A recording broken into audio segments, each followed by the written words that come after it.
My very early days, actually, I wasn't really keen on football. I was never really into it. It was the songs that I liked and the fact that all of my family, all my cousins and that, were mad keen on this team called Celtic.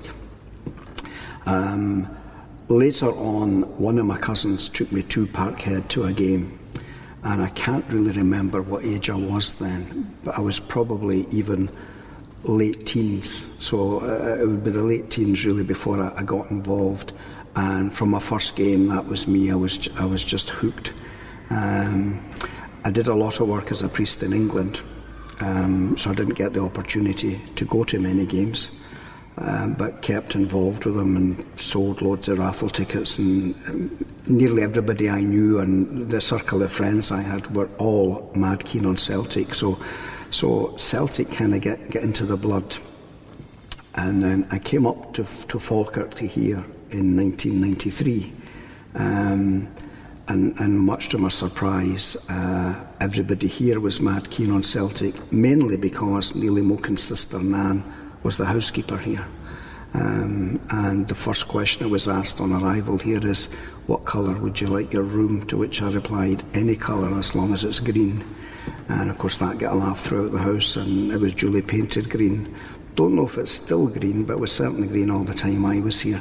So in my early years, I was mainly listening to family and friends who were mad keen on Celtic, but I didn't really get the opportunity to go to games till I was in my late teens, and then there was a spell when I didn't really get very often, except on holidays, because I was working in England.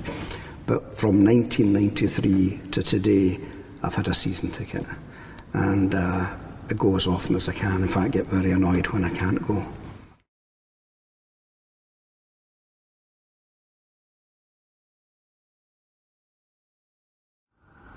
I would really like to say every game, but obviously there are some games that are better than others. My favourite player to watch has to be Henrik Larsson.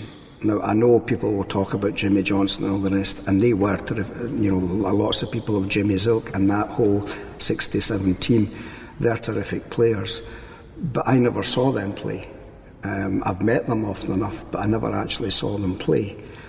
So in terms of watching players, it would have to be Henrik Larsson. I do have a soft spot though for folk like Lubo Moravcik and Stan Petrov. You know, that team when they played, I wish they were still playing today, to be honest, no disrespect to the current team, but they have lots of memories. And I remember one goal in particular that Henrik scored, and it was a free kick, and the ball was placed almost on the corner spot. It was like he was taking a corner, and how he managed to get that ball in the net from there, I don't know, but he did, and I can still picture that goal today. So yeah, watching that team, you know, when Henrik was playing, I think my favourite season was when Tommy Burns was manager, and we didn't actually win anything. And you know, that was the downside of that particular season, but the football we played that season was terrific, and I would watch that football all day. Sad to say we didn't win, but it was terrific football to watch.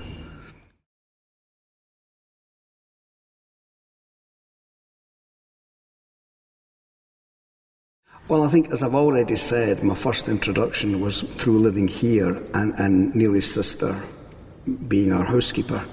Nan, in fact, did most of the cooking for us and a bit of the cleaning, and she was around the house a lot. And through Nan knowing my fondness and likeness for Celtic, she introduced me to Neely, and indeed I got to know the rest of the family through that. I would often see Neely when I was at the games, because in those days Neely was still very much on the part of the team, although he was no longer playing. And Neely would be sitting in the dugout, and my seat looked down on the dugout, so I used to look down and give him a wee wave if he looked up, and got to know him a wee bit that way. And then listening to some of the stories, which I'm sure you've heard from the family, you know, obviously you know his nickname was Smiler, and got to know why that came about. Got to realise that I would never go in the car with him, because none of the family would go in the car with him, because allegedly he was not a particularly good driver. There's lots of tales the family have told about that, but I was never actually in the car with him. And then while I was here, I was also chaplain to the secondary school down the road at St Mungo's, and a lot of Neely's family, the grandkids and that, they were all there, and they would spend a lot of time with me. And again, the connection there would usually be Celtic. I mean, most pupils would talk to me about Celtic rather than any problems they were having or any difficulty in school, because they knew they'd get a good response, a favourable response from me. And occasionally I'd get invited to their houses and would go, and most of the birthday parties, Christmas parties, any kind of party, they'd invite me along, and we'd just chew the fat over the games and how things were going.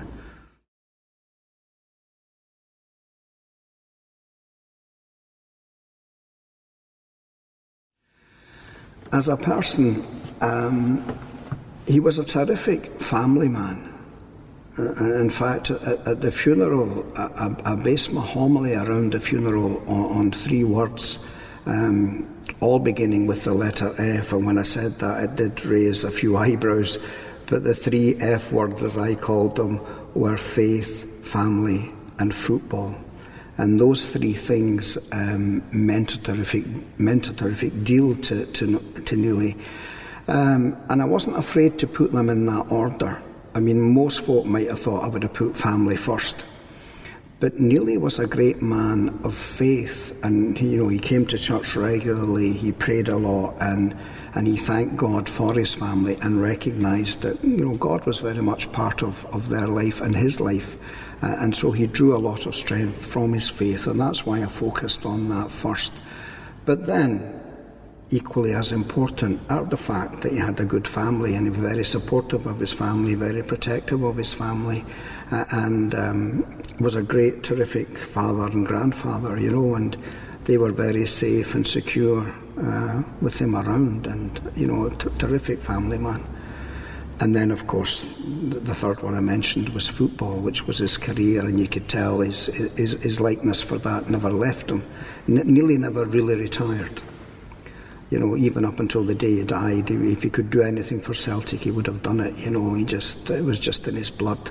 And so a combination of those 3, and you need to have a combination of those 3 really to find the true man, and the true man isn't in there,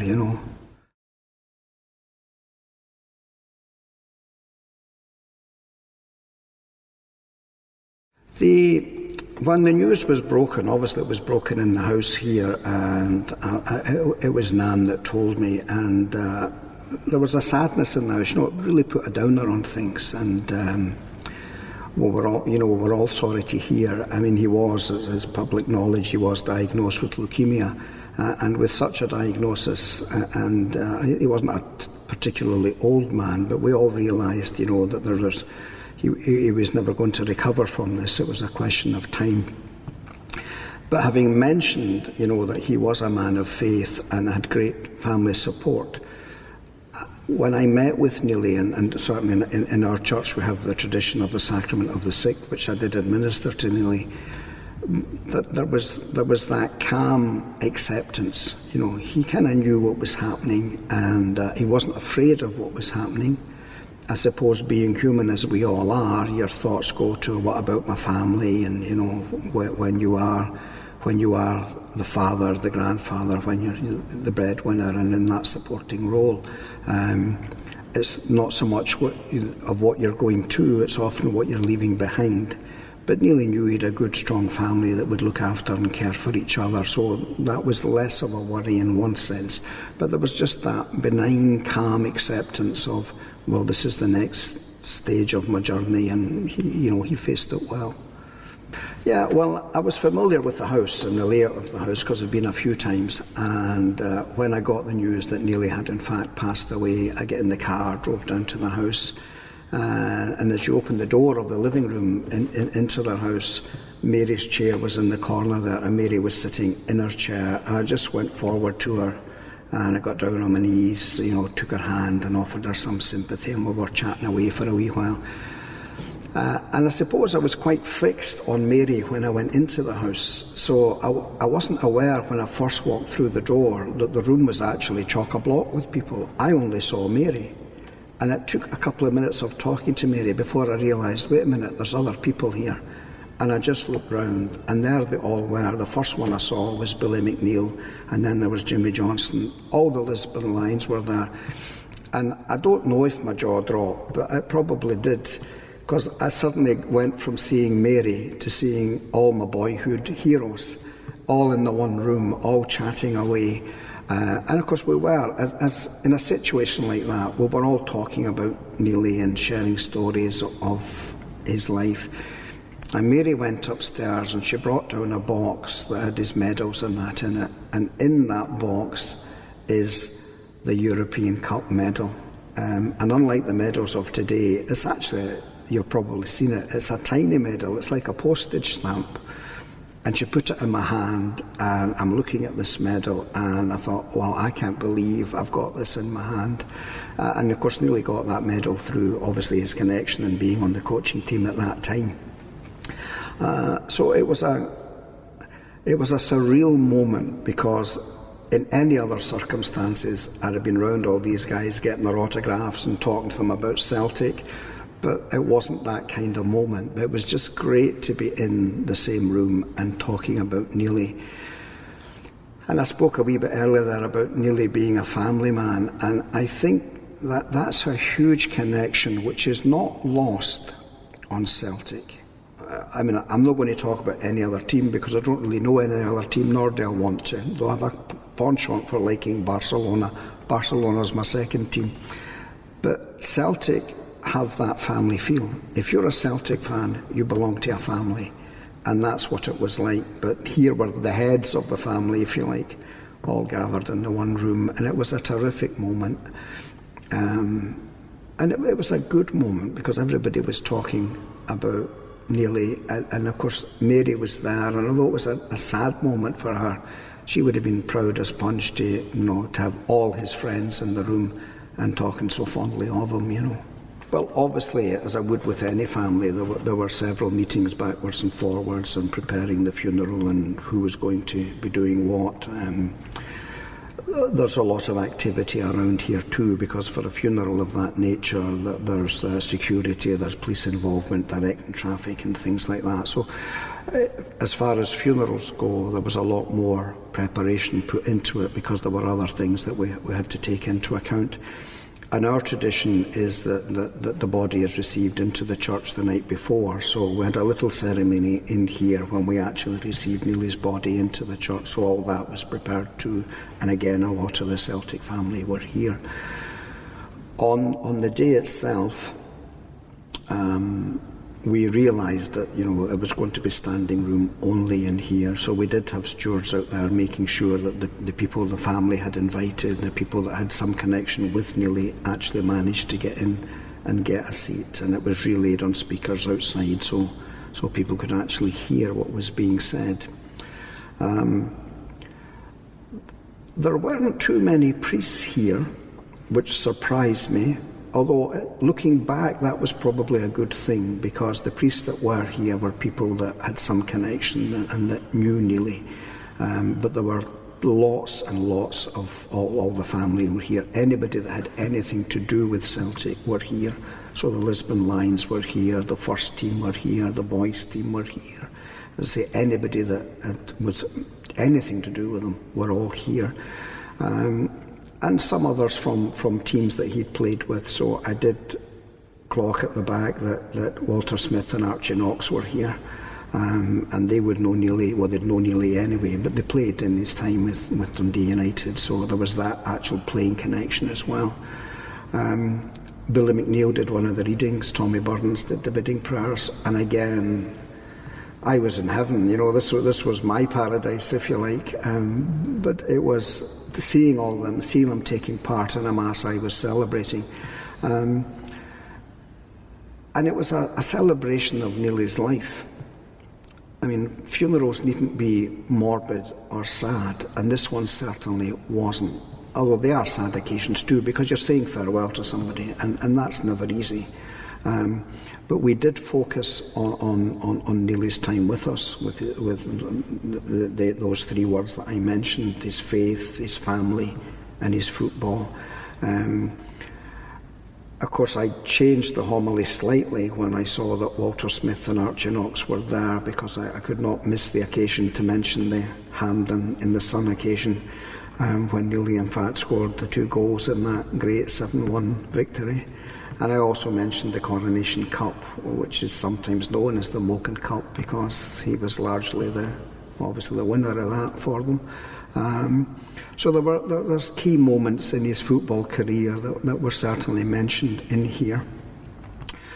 One thing I did say, because in going to the games when Neely was there, I used to look down on him in the dugout, because I could see him quite clearly every time I went to the game. And I mentioned the fact that when I went to Paradise, I would look down on Neely sitting in his seat. And now that Neely's in Paradise, he's in his seat looking down on the rest of us and watching us as we once watched him. And that's how I kind of ended the homily that day, you know. And then obviously afterwards we went to the graveside, which again had a huge crowd and a mass of flowers, usually in the Celtic colours, but a mass of flowers. And following up, I spent some time with the family, just, you know, spending some time with them and easing them in through that period of grief, because when the event, you know, the funeral itself is finished, that's when people find themselves often alone with their own thoughts and their own feelings and need some support from us, which gladly I was able to give. And I've kept in touch with the family, sparingly I have to say, since, because I'm no longer here, I've been all over the place.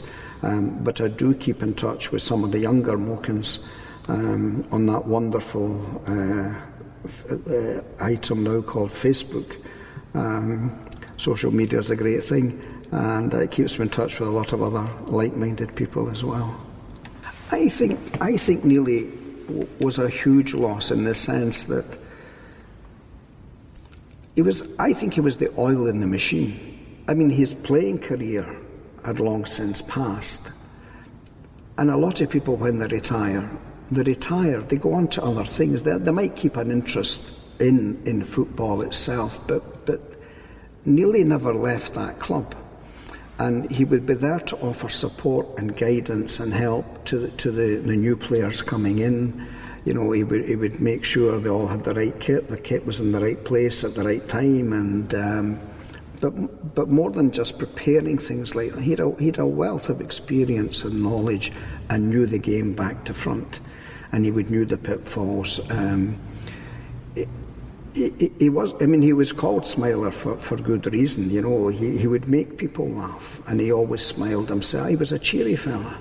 And I reckon if you were a new player, whether it's the youth team or the first team or whatever you've been brought in as, Neely would be a good ally to have. And I think when Neely went, Celtic lost more than just a former player. I mean, he scored 111 goals for them. He was no mean player, you know. He was good in his time, and he never lost that. He never lost that enthusiasm for the game and that ability to make people at ease and to help people. And I'm not saying there's nobody doing that now, but for all the years that Neely did that, he has made a fantastic contribution to that family, and up there with the greats, you know, that as someone who should never be forgotten, you know.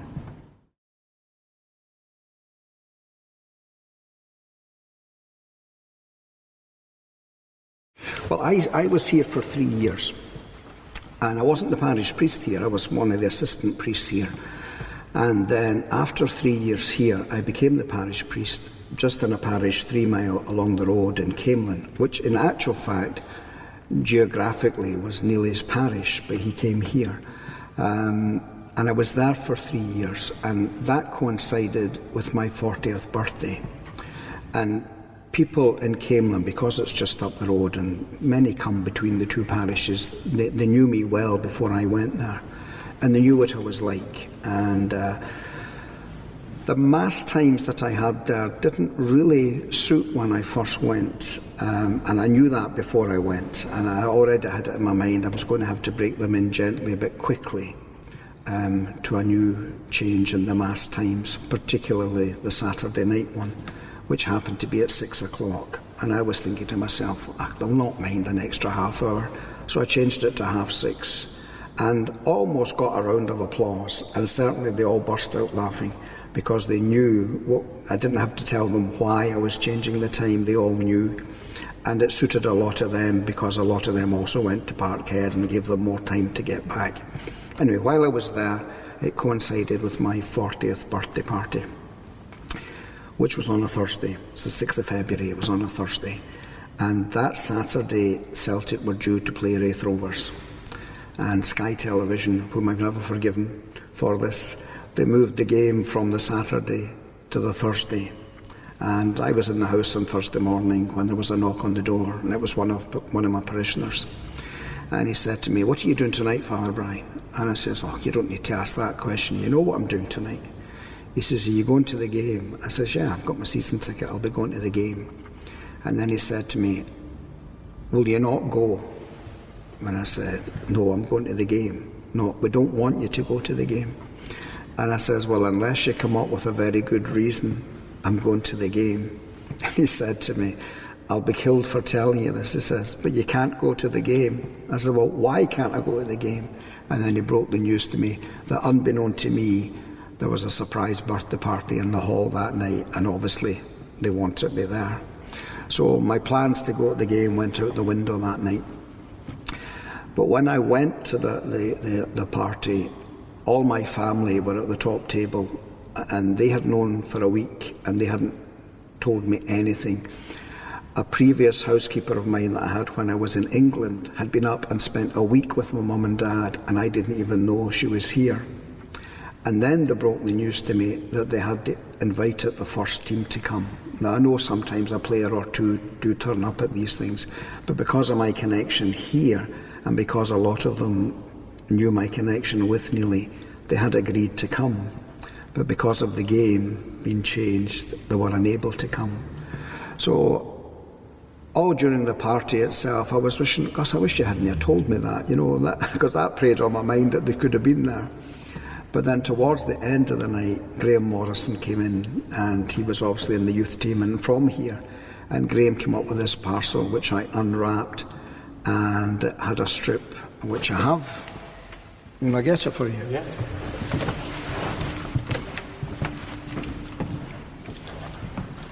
And Graham presented me with this, which was all wrapped up, and he told me himself it came off the back of whoever was playing number 16 that night. And I hate to say I don't know who was playing number 16 that night, but there's a few famous names on there, some of which are legible, and others, when everybody signs their signature, it's very difficult to read. But there's a quiz there in itself. If anybody can work out who all of those names are, I can certainly work out some. But the burning question is, who was playing number 16 on the 6th of February 1997? And that's the strip that they presented with me. And of course, needless to say, I would have preferred them to be there in person, but this is no second best. This is a wonderful gift to receive on your 40th birthday. Relating to Neely's funeral and events afterwards, shortly after Neely's funeral, I had a couple of friends over from Ireland, and we went into Glasgow, took them to Parkhead, took them round Parkhead, and then, as many people do when they're over in Glasgow, if there's a Celtic connection, they wanted to visit Baird's Bar. So I took them down to Baird's Bar, and who should be behind the bar serving on that evening, as he sometimes was Bertie Auld. And when I walked in, Bertie recognised me and he said, "Oh, Father Brian, come over." So I went over, and Bertie poured us a pint of Guinness and gave us a pint of Guinness each. And for the rest of their holiday, all I got was, "I can't believe we were in a bar and a Lisbon lion gave us a free pint and he knew you." And that was just one of the spin-offs of knowing Neely and having done his funeral here.